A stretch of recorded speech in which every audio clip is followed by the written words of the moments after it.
In today's video, I'm going to teach you how to exporting reports to Excel from QuickBooks Online. Exporting a clean report to Excel is perfect for deeper analysis, sharing with your team, or building dashboards. First, sign into your QuickBooks Online company. On the left-hand menu, choose Reports. If your sidebar is collapsed, click the menu icon to expand it so you can see reports clearly.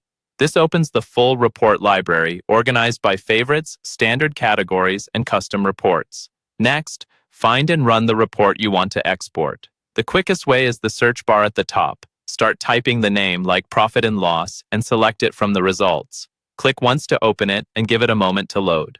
You'll see the default date range and standard layout for that report. Before you export, take a moment to customize, which is optional but highly recommended. Adjust the date range to exactly what you need, such as last month, this fiscal year, or a custom start and end date. Use filters to narrow down locations, classes, customers, or accounts so the export includes only relevant data. You can also switch between cash and accrual if that matters for your analysis, and choose whether to show columns by month, quarter, or total only.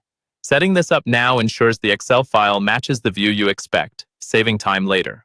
When you're ready, export to Excel.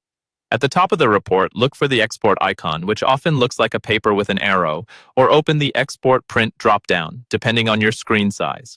Select Export to Excel. QuickBooks will generate an XLSX file based on what's on screen. If you don't see the option, try widening your browser window or check for a More menu on the toolbar. Your browser will download the file automatically. Watch for it in the bottom bar or your downloads tray. Save it in a location you'll remember, like your downloads folder or desktop, and consider renaming the file with a clear convention, for example, including the report name and date range.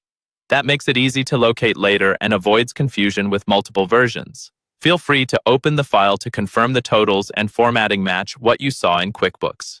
If anything looks off, return to the report, adjust the filters or date, and export again. And that's it. You've navigated to Reports, run the right report, customized it as needed, exported to Excel, and saved the file for future use.